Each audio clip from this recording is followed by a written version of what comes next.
لوگ پتہ ہے کیا کہتے ہیں کہ نبی صلی اللہ علیہ وسلم نے تو 23 سال میں جہاد بھی کیا, جنگ بھی کی, سلو بھی کی, ہم کیا کر رہے ہیں؟ بھائی 23 سال میں جو نبی کی سیرت ہے وہ ہمارے لیے قیامت تک کے لیے. اصل سیرت جنگ یا امن نہیں ہے, اصل سیرت نبی کی یہ ہے کہ گراؤنڈ ریئلٹی کو سامنے رکھ کے فیصلے کیے ہیں. آپ نے گراؤنڈ ریئلٹی کو سامنے رکھ کے ہی فیصلے کرنے ہیں. نبی نے 23 سال میں سب کچھ کیا, ہم 23,000 سال میں کریں گے. یہ اگر 200 سال میں بھی حالات نہیں بنتے, حالات سلو کے بنتے, تو 200 سال میں بھی سلو ہی کرنی ہے. سمجھ میں آ رہی ہے کہ نہیں آ رہی؟ 23 سال میں اللہ نے نبی کو وہ سارے کام اس لیے کروائے کہ کہیں جنگ کا موقع ہوگا تو جنگ کرنی پڑے گی, کہیں سلو کا موقع ہوگا تو سلو کرنی, 100 سال بھی سلو کرنی پڑے 100 سال بھی سلو کرو گے, 1000 سال بھی کرنی پڑے 1000 سال بھی کرو گے. میں وہ خلافت عثمانیہ کی بات کر رہا تھا. خلافت عثمانیہ کے جو سقوط ہوئے ہیں نا, ان میں ایک بہت بڑی وجہ پتہ ہے کیا ہے؟ ایک بہت بڑی وجہ یہ ہے کہ جو پہلی جنگ عظیم تھی نا, اس میں خلافت عثمانیہ کود پڑی تھی, جبکہ کودنے کی طاقت تھی نہیں. حالانکہ یہ عثمانیوں کا پھڈا ہی نہیں تھا, یہ جرمنی اور فرانس کی برٹش کی جنگ تھی, جس میں دو بڑے بڑے ملک ایک دوسرے کے اگینسٹ تھے. جیسے امریکہ کی جنگ نہیں تھی نا, یہ پہلی جنگ عظیم اور دوسری جنگ عظیم کا امریکہ سے کوئی لینا دینا تھا نہیں تھا, تو امریکہ گھنا بن کے بیٹھا رہا ہے آخری دن تک. بالکل آخر میں امریکہ نے یہ کیا کہ جب جاپان بہت زیادہ آگے چلا گیا نا, اور ڈر ہوا کہ اب تو یہ سب کی واٹ لگا دے گا, تو ایک عدد بم لے جا کے ایسے کر کے پھاڑ دی امریکہ نے. پہلے اس میں بھی کوشش کی کہ نہ پھاڑوں بم میں, تو کیوں؟ میچورٹی. اس نے کہا بھائی ہماری جنگ نہیں ہے, ہم کیوں کودیں اس میں. لیکن مسلمانوں سے کیا غلطی ہوئی؟ وہی جذباتیت ہوگی. اس وقت بھی جنگ ہو رہی ہے, لڑائی ہو رہی ہے, ہٹلر کو ایک شوق ہوا دنیا فتح کرنے کا. ہمارے پاس اتنے سارے ممالک تھے, اتنے وسائل تھے, خلافت عثمانیہ نے کیا کیا؟ اتحاد کس سے کر لیا؟ ہٹلر تو خیر بعد میں آیا تھا, اس وقت تو خلافت عثمانیہ ختم ہو چکی تھی. جو پہلی جنگ عظیم ہے اس میں ہم کس کے اتحادی بن گئے؟ جرمنی کے, اور مخالف ہو گئے برطانیہ کے. برطانیہ سے بلا وجہ کا پنگا لے لیا, رشیا اور برطانیہ سے, روس اور برطانیہ سے. اس کا نتیجہ کیا نکلا کہ جب جرمنی ہارا ہے تو ہماری بھی ایسی کی تیسی ہو گئی. تو ماہرین کہتے ہیں, محققین کہتے ہیں کہ خلافت عثمانیہ میں اس وقت اتنی طاقت تھی نہیں, اس کے لیے اپنے ملکوں پہ کنٹرول برقرار رکھ لینا ہی کافی تھا. اس کو بڑھ کے اس جنگ میں حصے دار نہیں بننا چاہیے تھا, جیسے کہ امریکہ نے کیا.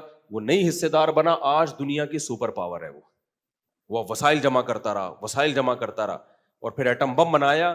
پھر اس نے کیا کیا؟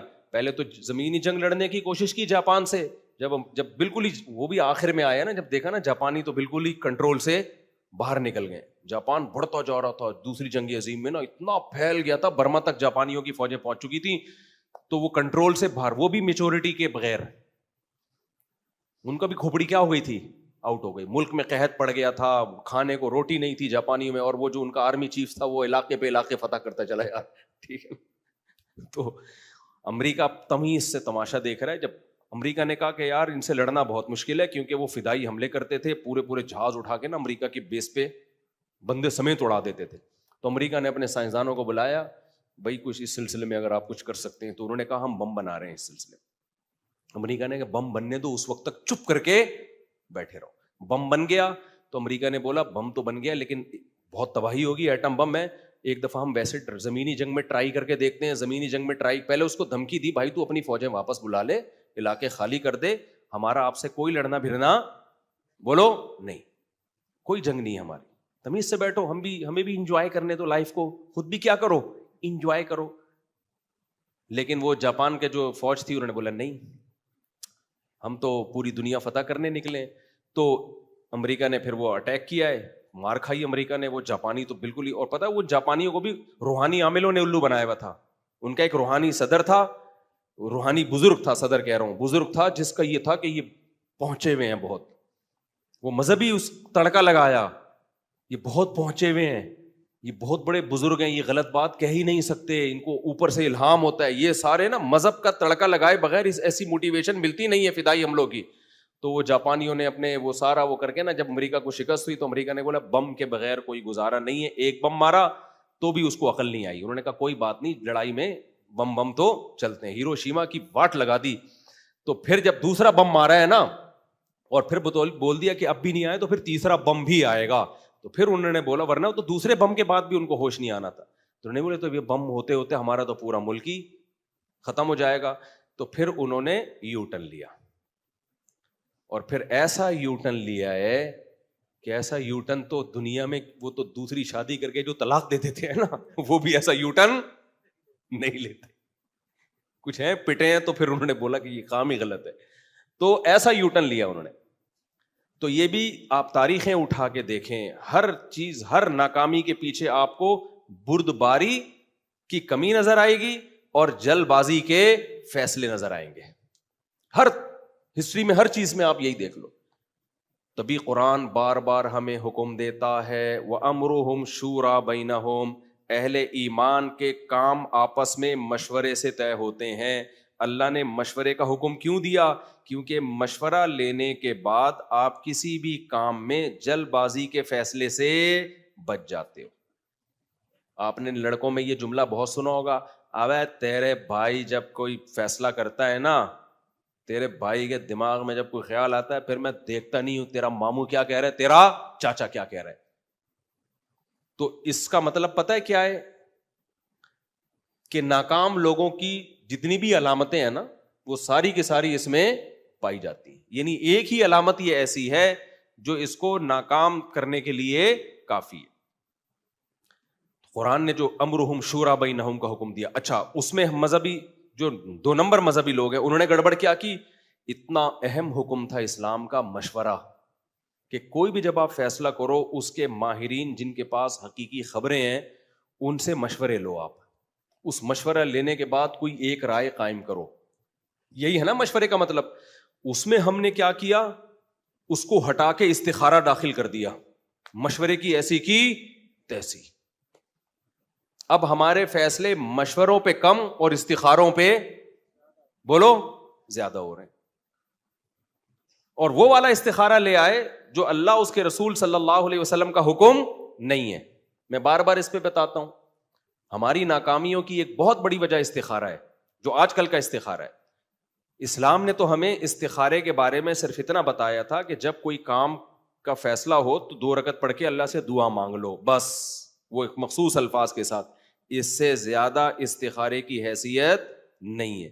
کرنا وہی ہے جو مشورے کے بعد ذہن میں آئے, خواب کے بعد ذہن میں آئے نہ, مشورے کے بعد جو ذہن میں آئے. سمجھتے ہو کہ نہیں سمجھتے؟ دیکھو استخارہ کا حکم, جو استخارہ یہ والا استخارہ جو میں بتا رہا ہوں, اس سے زیادہ استخارہ نہیں ہے.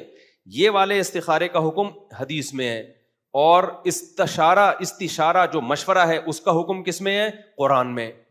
تو زیادہ ویلیو اسلام میں استخارے کی ہوئی یا مشورے کی ہوئی؟ بولتے کیوں نہیں مشورے کی. ایک بات.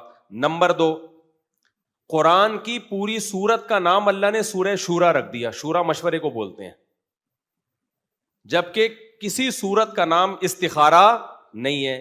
تو اس سے پتا چلا کہ استخارے کی ویلیو زیادہ ہی ہے مشورے کی. مشورے کی. اللہ پروٹوکول استخارے کے بجائے کس کو زیادہ پروٹوکول دے رہے ہیں؟ مشورے کو. نمبر 3, اللہ نے کہیں بھی قرآن میں یہ نہیں کہا کہ اہل ایمان اور جنتیوں کی علامات میں سے ہے کہ ہر کام سے پہلے استخارہ کرتے ہیں وہ, بلکہ لیکن قرآن میں یہ ہے کہ جو اہل جنت ہے, سورہ شورا میں آپ دیکھو ان کی صفات ہیں کہ وہ نماز قائم کرتے ہیں, وَأَمْرُهُمْ شُورَى بَيْنَهُمْ, اہم معاملات مشورے سے طے کرتے ہیں, وَمِمَّا رَزَقْنَاهُمْ يُنْفِقُونَ, اور جو رزق ہم نے دیا اس میں سے خرچ کرتے ہیں. اللہ نے اہل جنت کی علامات استخارہ نہیں بتائی ہیں, مشورہ بتائی ہیں.